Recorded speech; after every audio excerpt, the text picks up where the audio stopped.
Alright, welcome po ulit mga kaibigan sa Usual Truth at ito po si Erwin Silva, ang inyong lingkod at meron naman po tayong tignan video mga kaibigan na naguguluhan po siya about sa impyerno, no, kung ano talaga ang ibig sabihin ng impyerno at bakit po ginawa ng Panginoon yung impyerno, no?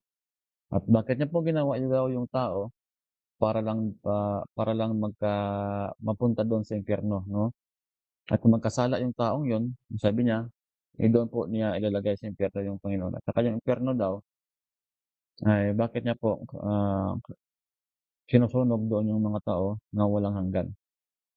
Nakakalungkot po mga kaibigan na mali po yung konsepto niya about sa hell, 'no?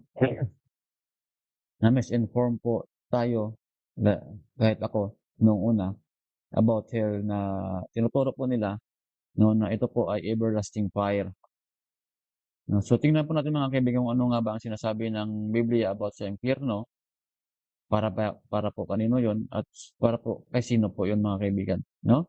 So, tingnan po muna natin itong video mga kaibigan para atin pong maliwanagan ng ating, topic na 'yon. If there is a God and I ever stand before him, these are the questions I'd have. Why create hell at all?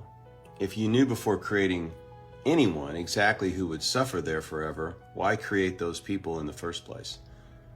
Not humanity in general. These are actual people, specific lives lived, people with 80 years of confusion and doubt and trauma and lack of understanding. Why design a reality where the consequence for a finite life is eternal suffering? If justice means that the punishment fits the crime, why does that principle stop when it comes to hell? If someone rejects you in a lifetime that's shaped by their own culture and upbringing and their own limited understanding, why is the response to that everlasting punishment or punishment at all? If hell is meant to reform, then how can someone reform if it never ends? If it's meant to repay a debt, how does a debt get repaid if the sentence is truly infinite? Is it just separation from you? If you're the source of all goodness, why create a being who you knew from the beginning would exist forever without your goodness? Why tie eternal destiny to belief when beliefs aren't a choice? They're shaped by where we're born, what we're taught, and what we're able to understand. If you are all powerful, was eternal torment truly the only possible outcome? And if you designed this system, knowing exactly how it would end up for each and every person, how is their eternal suffering not ultimately your responsibility? Yun po 'no, iba kasi yung pananaw nila 'no, about sa hell. Yan po ang, yung ating error mga kaibigan, 'no. Kasi po yung isang malaking relihiyon po na nagsasabi na yung hell was an eternal fire para po sa mga wickedness, 'no, wicked na mga tao. So, atin pong tignan mga kaibigan kung ano nga ba ang ibig sabihin ng impyerno. Para kanino ba yung impyerno, 'no? Para ba sa atin? At bakit po ginawa niya yung tao? Kasi po nagtanong siya, bakit ginawa yung tao para lang pasunugin doon, 'no? So, ano ba ang ginawa ng Panginoon para sa mga tao, 'no? At para kanino yung impyernong yon? At bakit ginawa ng Panginoon yung tao? O, tingnan po natin dito sa ating presentation mga kaibigan, sa Matthew 25 verse 41. Ito pong sabi diyan. Then shall he say and also unto them on the left hand, Depart from me, ye cursed, into everlasting fire prepared for the devil and his angel. Yun pala mga kaibigan, no? Dito sinabi ng Panginoon na yung hell pala was prepared only for the devil and his angel, no? At ito po mga kaibigan, no, ibig sabihin po hindi pa po na nag-i-exist yung hell ngayon. Wala pa po yung devil at saka yung mga angels niya doon sa hell, no? Prepared pa lang po yung hell para sa kanila, 'no? At saka yung mga angels at saka yung devil ngayon nandito pa po diyan sa lupa, 'no? Prine-preserve pa po 'yan sila for the eternal torment. Ito pong sabi diyan sa ano, 2 Peter chapter 2 verse 4. For if God spare not the angels that sin, but cast them down to hell, and deliver them into the chains of darkness to be reserved unto judgment. So, nire-reserve pa lang po sila mga kaibigan, no? Wala pa po sila sa impyerno ngayon. Kaya po nagkaganito yung ating mundo, gira dito, gira doon, patayan dito, patayan doon, nakaw dito, nakaw doon. Halos lahat po ng problema nandito po sa ating mundo. Kasi po nandito po yung devil at saka yung kanyang mga angels. Sila po ang gumagawa ng mga kasakiman at mga lagim ang nangyari sa ating mundo ngayon, na sila po ang dumidikta sa mga elite na ito na gumawa ng karahasan. No? Ito po mga kaibigan, ano po sabi ng Biblia dyan? He that committed sin is of the devil. No? Kaya pala nadamay yung tao. Nadamay ang tao sa pagsunog sa impyerno kasi po pumapanig po sila sa devil. Ito po nagsasabi, he that committed sin is of the devil. For the devil sinneth from the beginning. No? Kaya pala ganun. So, yung hell po, hindi po create para sa tao. Yan po ay create para sa devil. Ngunit, nadamay lang ang mga tao dahil sila po ay pumapanig sa devil. Ano po yung ginawa ng Panginoon para maligtas po tayo sa eternal fire na ito na sinasabi nila? Ito ang sabi niya, no? For this purpose, the Son of God was manifested that He might destroy the works of the devil. Hindi po pumunta dito si Jesucristo, hindi niya po ginawa yung tao para sa impyerno, kundi pumarito siya para i-destroy ang works of the devil. Ngayon, pag ikaw ay sumasang-ayon sa work of the devil, madadamay ka talaga sa impyerno mga kaibigan. Yun lang po kasimple. No? So, sino po itong mga taong ito na sumasang-ayon sa kagustuhan ng devil? No? Ito po ang nakita ni John. Revelation chapter 9 verse 20. No? And the beast was taken. Ito po yung beast of Revelation 13. No? Wala pong ibang ito. Ito po ay siya ay papasi. No?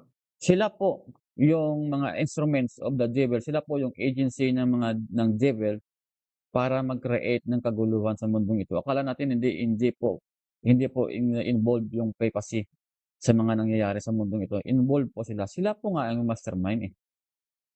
No? Kung alam nyo lang sana ang kailaliman ng kanilang mga ginagawa, masasabi nyo na sila talaga ang ugat ng mga kasalanang ito.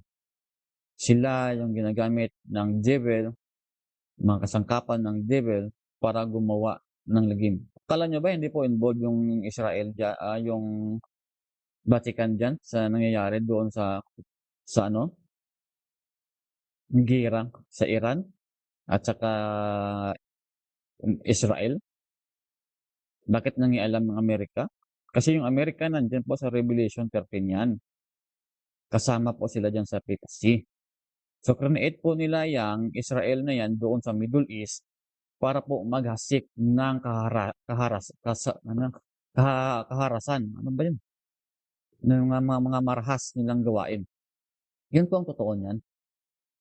Kasi po, nagtatag po sila ng isang nation that is a UN, United Nations, not nation, they are organization, no? UN.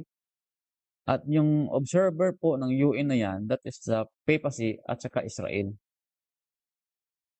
At lahat po ng kanilang gustong ipatupad ay Amerika po ang gumagawa. Yun po ang katotohanan mga kaibigan. Sila po ang agency ng devil. Yung Israel na yan ngayon doon sa Palestine, they are not the flesh and blood of Abraham. Ibang tao na po yan mga kaibigan. They came from the Caucasus Mountain. Hindi po sila kaanak ni Abraham. Sila po to. Ito po ang naghasik ng lagim. And the beast was taken, and with him the false prophets. Itong mga false prophets nito mga kaibigan, ito po yung mga they are seeing na sila po ay Christian, kami po ay nagpe-preach ng gospel, but they are not. they are not really preaching the real gospel. Paano po natin malalaman that they are not uh, preaching the real gospel? Ito po masasabi natin diyan. And with him the false prophets that wrought miracles before him, which he deceived them that he had received the mark of the beast. Meron po tayong video mga kaibigan na Mark of the Beast, no? Tingnan nyo lang po dyan sa ating Facebook page, kundi man sa ating YouTube channel na You Shall Know the Truth din. Yung Mark of the Beast po dyan, that was Sunday. At yung image of the beast po dyan na wino-worship nila, that was also Sunday. Bakit magkapareho? Kasi po, yung mark to identify na ikaw po ay kanilang tauhan, na ikaw po ay pumapanig sa kanila. Pag pumanig ka sa kanila, you are nagpapanig ka rin sa devil. Kasi sila po yung agency ng devil. So pag pumanig ka po sa kanila, yung tatak nila sa iyo is Sunday. At yung ibinibigay nila na day of worship, that is also Sunday. Dito po mo po ma-identify na they are a false prophet. So ano pong mangyayari sa kanila mga kaibigan ito? These both were cast alive into the lake of fire burning with brimstone.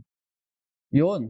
Kaya pala nadamay ang mga tao na sunusunugin sa impyerno na hindi naman dapat para sa mga tao yan. Dapat yan po ay sa devil at saka sa kanyang mga angels. Nadamay lang po kasi na-deceive po sila nitong false prophets at nitong papacy. Yun lang nakakaawa ng mga kaibigan. Hindi po para sa atin to.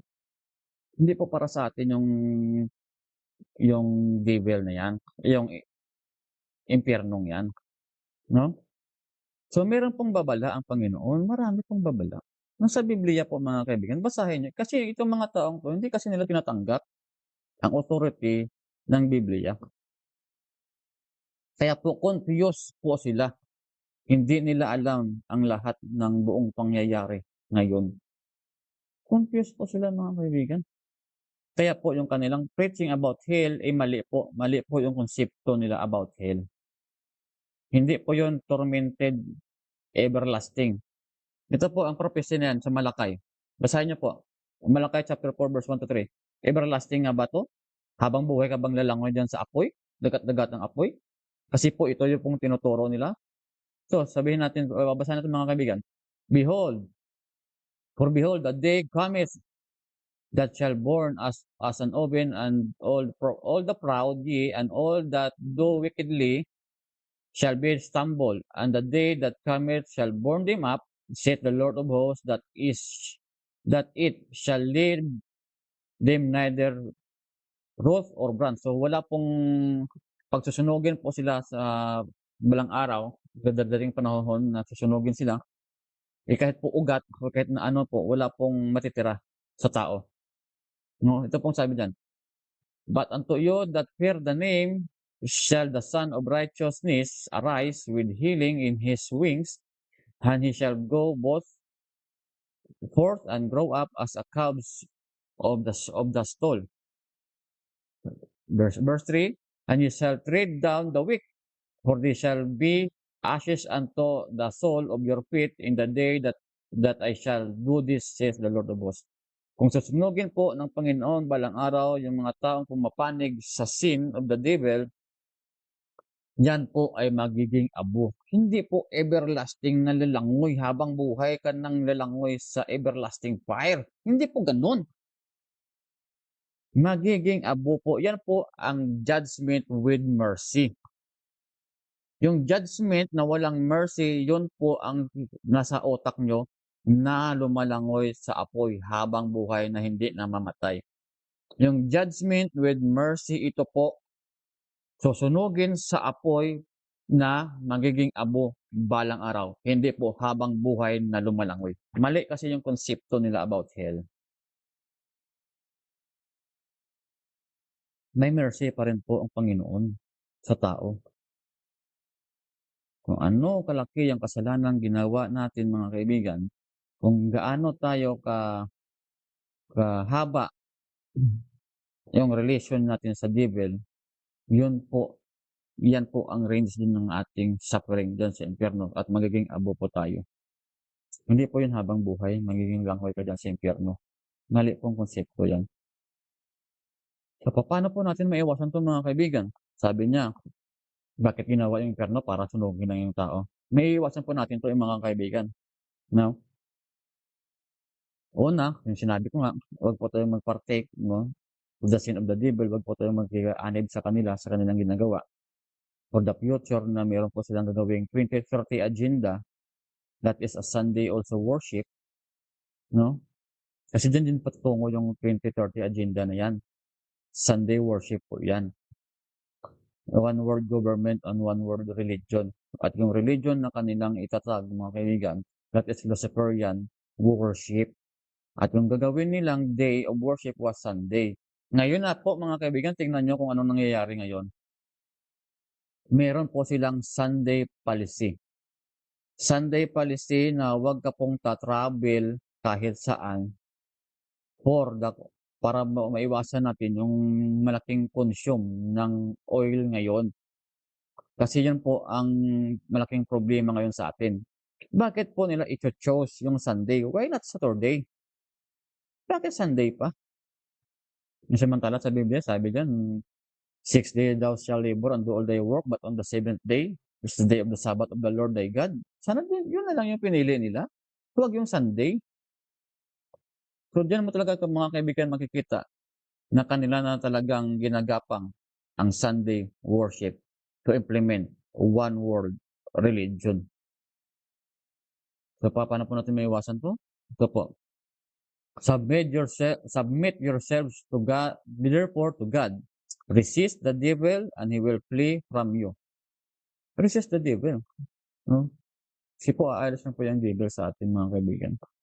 Kagaya ng ginawa niya kay Christ. 40 days and 40 nights siyang nakipag battle kay Christ, no?